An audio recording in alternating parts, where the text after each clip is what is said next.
In this video, I'm going to show you why your WordPress website is slow and how to fix it fast. Here's the brutal truth. 53% of people will abandon a page that takes more than 3 seconds to load. And a website that loads in just 1 second converts 2.5 times more than a website that loads in 5 seconds. On top of that, 70% of consumers say that a site speed directly affects their willingness to buy. So speed isn't just a technical issue, it's a revenue issue. Hello, I'm Kay from Brainstorm Force, and before making videos here on YouTube, I've been creating websites professionally for years. So what I share in this video is backed up by my own experience, not just by a bullet list generated by ChatGPT. Yeah. So let's get into it. And one of the first reasons for slow websites are images. Now I still remember to this day when that potential client called me and basically they wanted to get rid of their web designer because apparently the previous web designer made them a slow website. So first of all, I did a small audit, and first thing I found out on the homepage, you had this image that was 20 megabytes. That was an image that the client added after the website was done. So it was 20 megabytes, so which is basically like 100 times more than it should have been. Now bear in mind, there wasn't just one image on that homepage.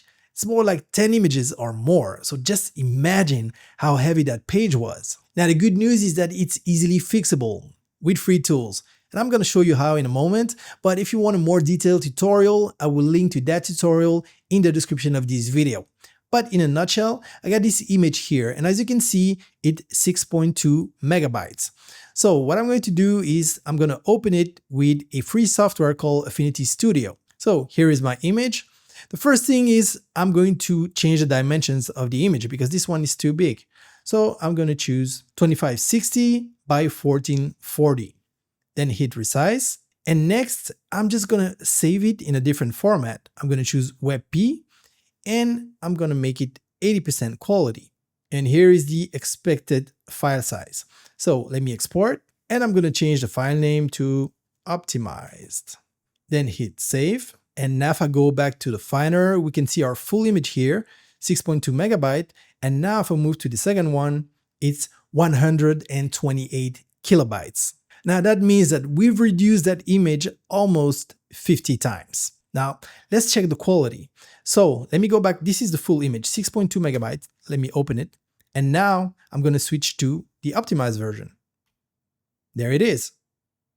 Full, optimized, full, optimized. Now, can you see a difference? I'm telling you, even here on a Retina screen, I cannot see the difference. So if you want to be sure, just maximize this video you're watching right now and check it again.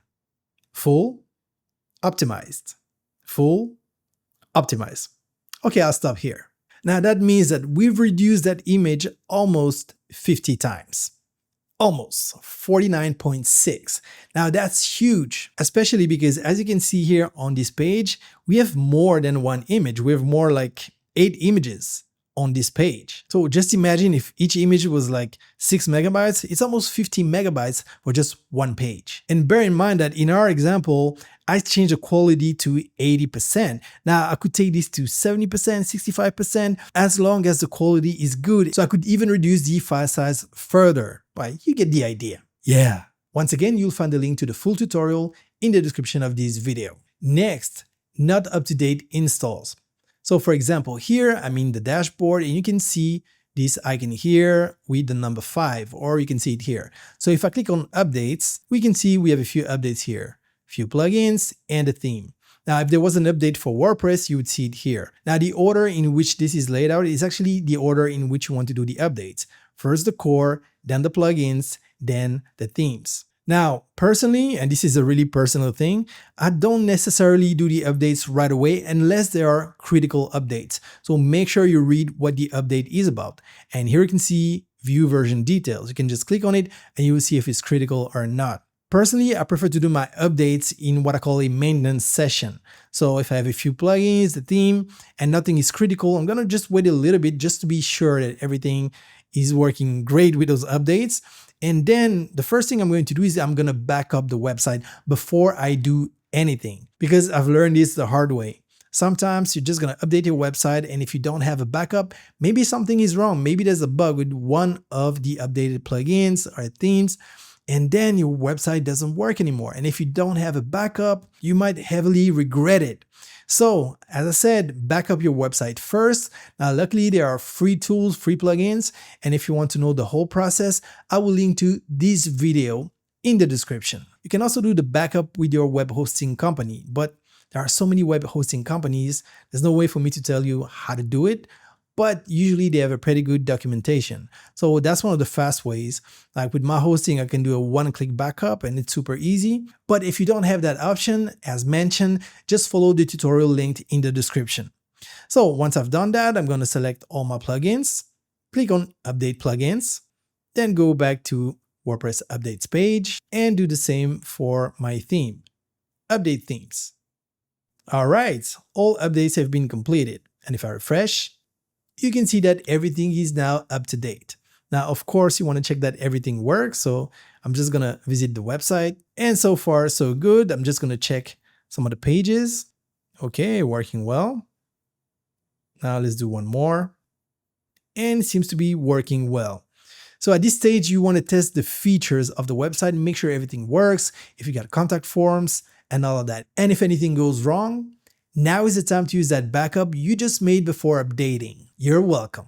Now, the best practice is to actually create a cloned version of the website called a staging site and do the updates there, then push to the live website if everything is okay. But that's a topic for another video. Next, slow and poorly coded WordPress themes. Now, before you start any WordPress project, it's super important that you do your own research. You can use AI or use more conventional research, but whatever you do, make sure you know what you're in for. Some themes may appear to be great on the surface, but they appear to be quite slow under the hood. Now, the funny thing is some of these slow themes happen to be some of the most popular themes on some specific dedicated platforms. So once again, be very careful because a slow WordPress theme is going to make it really hard to have a fast website, even with all the tips I'm going to give you in this video. So this is super important. It's one of the bottlenecks. Now, luckily, there are fast WordPress themes out there. So once again, do your research. And oh, I think I know this one. Astra. That rings a bell. Yeah. And by the way, Astra comes with a free version packed with features that are usually pro features in other themes. Shameless plug. I know. And if you want to know everything that's coming up with Astra, just subscribe. Come on, it's just one click. Okay, let me check. Oh, you did it. Thank you. Next, poorly coded WordPress plugins. Now, while it's often said that having a lot of plugins can slow down your website, that is true to some extent, but it's really the poorly coded plugins, because if you have a website with 20 or 30 well-coded plugins that play well together, according to the rules, you will not run into many issues. But on the other hand, if you only have like 5 plugins on your website should be fast, right? But if those plugins are poorly coded, they will make your website slow. Not to mention all the vulnerabilities about security and all that. Once again, do your research, and on your WordPress website, make sure you only install plugins that were made by companies you can trust. Now, there are great plugins out there, so don't look at the marketing, but look at the track record. How many people are using those plugins? What are the reviews and what are people saying about it? That's super important, because even if you have a great website and everything works well, just one plugin can ruin it all. Now, just like for themes, there are great free plugins, freemium plugins, and premium plugins. But if you're going to get a premium plugin, don't forget, buy nice or buy twice. Next, unoptimized database. Now, as you know, WordPress is based on a database. And if that database is not optimized, and usually that happens over time, if you've had your website for a few years, that will happen naturally. You've installed plugins, you've uninstalled plugins and themes, content that you added, removed, and over time, the WordPress database of your website will get bloated. Now, the good news is that it's easy to fix with free or premium plugins. One of the free plugins is WP Optimize. Now, I haven't used that one, but upon research, that popped up a lot, and it's got a track record of 1 million active installs. Now, I haven't used WP Optimize just because I was using this one, which is a premium one called WP Rocket, and I had very good results with it. And no, this is not sponsored. This is really what I was using when I was freelancing, building websites for a living. Now, it does more than just optimize the database, but that was one of the features. So that's why I didn't use WP Optimize. because I was using this one not only for the database, but for some other things we're going to see in the rest of this video. Next, you're not using any speed utility plugins. And most people don't use these plugins, but they can really make your websites snappy. And I mean really snappy. Now, one of the free ones that always comes up when I do research is Auto-Optimize that you can see here on screen. Now, it's got 900,000 active installations and it seems to be pretty actively developed. Now, I haven't used that one because I used to use this one, which is a premium one called Perf Matters. Now, once again, this is not sponsored. I used to use Perf Matters because it really works. It really made the websites I was creating super snappy. And if you've seen other videos on the channel, you know I always recommend to have your tool stack, your ecosystem. So I had my ecosystem that worked, and Perf Matters was one of the tools in my tool stack. So you can always give it a look. But once again, if you want a free alternative, you should be pretty safe with Auto-Optimize. Now, another one that you can use is, once again, WP Rocket. Yeah, I know, again, but that's the truth. Now, the thing is, if you're going to use Perf Matters alongside with WP Rocket, make sure that the features don't overlap. Now, usually it's very granular, so you can activate and deactivate the features that you want in both. Just make sure you don't use the same features at the same time, because that might lead to issues that you don't want. So take a few minutes to set that up, but usually they have pretty good documentation. Next, you're not using a cache plugin. Now, what is a cache plugin? Well, a cache plugin is a software tool primarily for content management systems like WordPress that increases website speed and reduces server load by creating static HTML versions of dynamic web pages. In other words, it's like taking a snapshot of your dynamic website and turns it into a static website, which is going to make your website way faster. Now, one of the popular free cache plugins is WP Super Cache with 1 million plus active installs. And it's made by Automatic, so you should be pretty safe with it. Now, once again, in my case, and I know you know what I'm going to say. Come on, say it, or type it here in the comments. What am I going to say? Pause this video. What am I going to say? Well, I haven't used it because I was using WP Rocket. It was in my tool stack. And no, this video is still not sponsored, but I'm just telling you like it is. So for me, that was the main feature of WP Rocket, the cache plugin features, because that is what it was known for.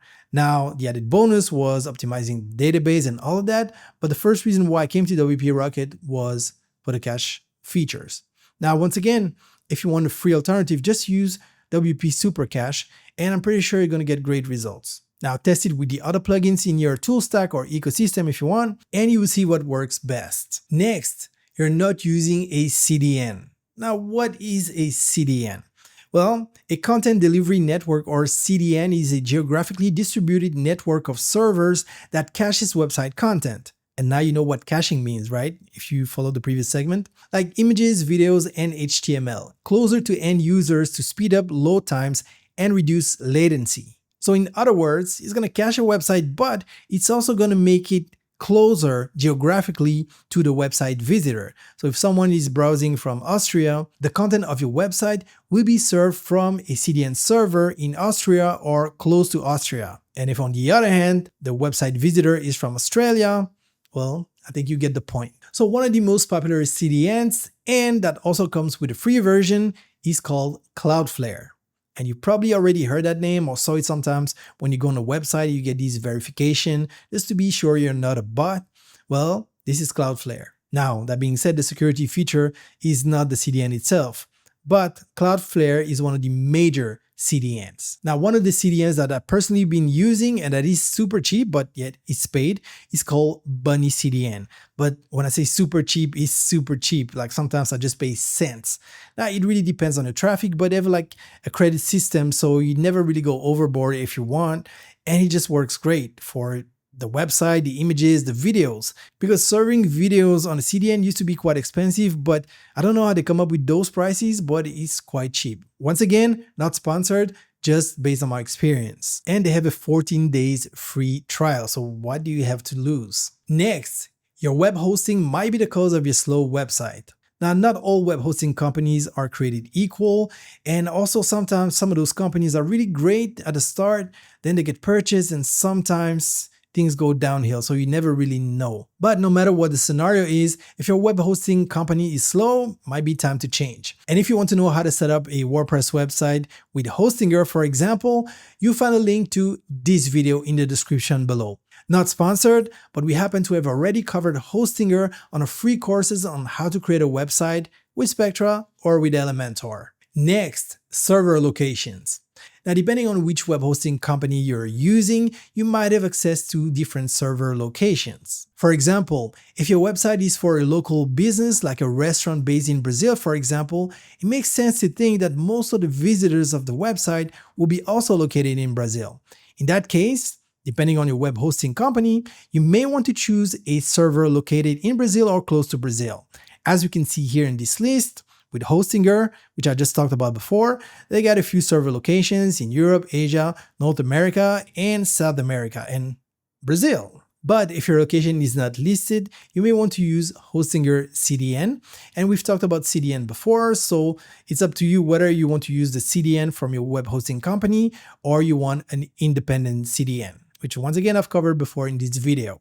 So now you have all the keys to make your WordPress website faster and stop losing visitors and money. Just measure the speed of your website on a dedicated tool before you make any changes, all the changes I'll talk about in this video, and then test again your website. And just make sure you keep track record of the before and after. Now, I'd like to know, what have you done on your WordPress website that made your website faster?